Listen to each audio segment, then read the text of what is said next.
மாவட்டம் கோவில்பட்டி ரயில் நிலையம் வழியாக தடை செய்யப்பட்ட புகையிலை பொருட்கள் கொண்டுவரப்படுவதாக கிடைத்த ரகசிய தகவலின் அடிப்படையில் தனிப்பிரிவு உதவி ஆய்வாளர் ஸ்டீபன் ராஜ் தலைமையில் தலைமை காவலர் முத்துமாரி, முதல்நிலை காவலர் ரமேஷ், காவலர் முத்துராமலிங்கம் உள்ளிட்டோர் அப்பகுதியில் வாகன சோதனை மேற்கொண்டனர்.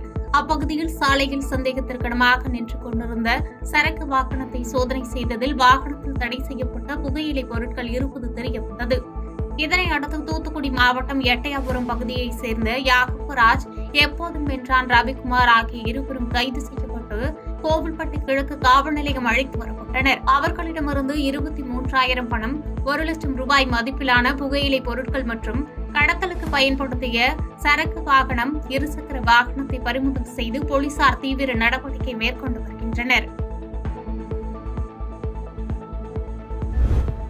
புதுக்கோட்டை மாவட்டம் பொன்னமராவதி அருகே ஈச்சம்பட்டியை சேர்ந்தவர் சின்னதுரை. இவர் டீ கடைக்கு செல்வதற்காக ஈச்சம்பட்டியிலிருந்து கிளம்பி நகரக்கோட்டைக்கு தனது இருசக்கர வாகனத்தில் சென்றுள்ளார். அப்பொழுது திருமயத்திலிருந்து திருச்சி நோக்கி சென்ற ஆறுமுகம் சென்ற காரில் மோதியதில் தலையில் பலத்த காயமடைந்த சின்னதுரை சம்பவ இடத்திலேயே உயிரிழந்தார். சம்பவ இடத்தில் உயிரிழந்த சின்னதுரைக்கு கடந்த 2 ஆண்டுகளுக்கு முன்பு திருமணம் ஆன நிலையில் கவின் என்ற ஆண் குழந்தை உள்ளது. தந்தை இழந்த 1 வயது குழந்தையின் முன்பு உறவினர்கள் கதறி எழுத சம்பவம் சோகத்தை ஏற்படுத்தியது. இறந்த சின்னதுரையின் உடல் பிரேத பரிசோதனைக்காக பொன்னமராவதி அரசு பாப்பாயி ஆட்சி மருத்துவமனைக்கு கொண்டு செல்லப்பட்டது. இதுகுறித்து பொன்னமராவதி போலீசார் வழக்கு பதிவு செய்து விசாரணை செய்து வருகின்றனர்.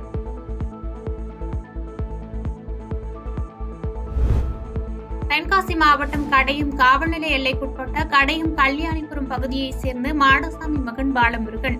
சரித்திர பதிவேடு ரவுடியான பாலமுருகன் மீது தமிழகம் மற்றும் கேரளாவில் ஆதாய கொலை, திருட்டு மற்றும் 72க்கும் மேலான பல்வேறு குற்ற வழக்குகள் பதிவாகியுள்ளது.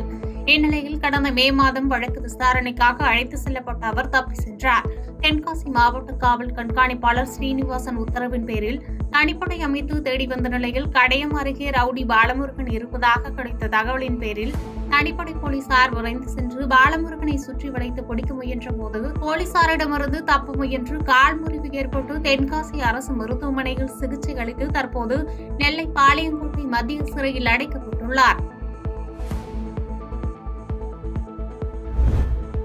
ஆகஸ்ட் 31ஆம் தேதி காலை மட்டும் ஃபார்முலா 4 கார் பந்தயத்தை மக்கள் இலவசமாக பார்க்கலாம் என்று அமைச்சர் உதயநிதி ஸ்டாலின் தெரிவித்துள்ளார். சென்னையில் நடைபெறவுள்ள ஃபார்முலா 4 கார் பந்தயம் தொடர்பாக அமைச்சர் உதயநிதி ஸ்டாலின் தலைமையில் ஆலோசனை கூட்டம் நடைபெற்றது. அதன் பின்பு அமைச்சர் உதயநிதி ஸ்டாலின் செய்தியாளர்களுக்கு பேட்டியளித்தார்.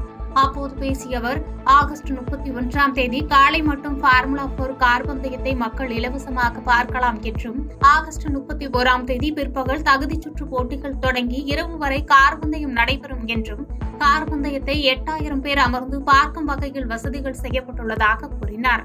மேலும் கார் பந்தயம் நடைபெறும் போது போக்குவரத்துக்கு எந்த இடையூறும் இருக்காது என்று கூறினார்.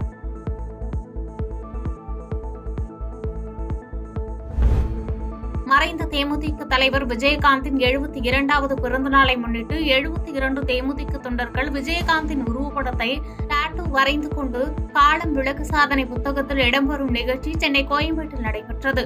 தேமுதிக பொதுச் செயலாளர் பிரேமலதா விஜயகாந்த், மாநில துணை செயலாளர் சதீஷ் மற்றும் தேமுதிக கட்சியின் நிர்வாகிகள் உள்ளிட்டோர் நிகழ்ச்சியில் கலந்து கொண்டனர். நிகழ்ச்சியில் செய்தியாளர்களை சந்தித்த பிரேமலதா விஜயகாந்த், நாளை மறைந்த கேப்டன் பிறந்த நாளை முன்னிட்டு தமிழகத்தில் வறுமை ஒழிப்பு தினமாக கொண்டாடப்படும் என்றும், கேப்டன் அவர்களின் பிறந்த நாளையொட்டி பல முக்கிய அறிவிப்புகளை வெளியிட உள்ளதாகவும் கூறினார். மேலும் நடிகர் விஜய் தங்களை இல்லத்தில் சந்தித்ததில் எவ்வித அரசியல் நோக்கமும் இல்லை என்று தெரிவித்த அவர், கடவுள் இல்லை என்று கூறிவிட்டு திமுக இப்பொழுது முருகன் மாநாடு விழா நடத்துவது மக்களிடையே சர்ச்சையை ஏற்படுத்தும் என்று தெரிவித்தார்.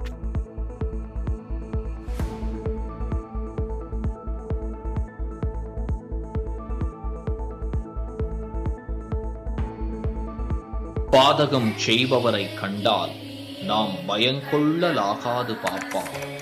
மோதி மிதித்து விடு பாப்பா, அவர் முகத்தில் உமிழ்ந்து விடு பாப்பா. அண்மை செய்திகளை உடனுக்குடன் தெரிந்து கொள்ள இணைந்திருங்கள் இயம்நாடு தொலைக்காட்சியுடன்.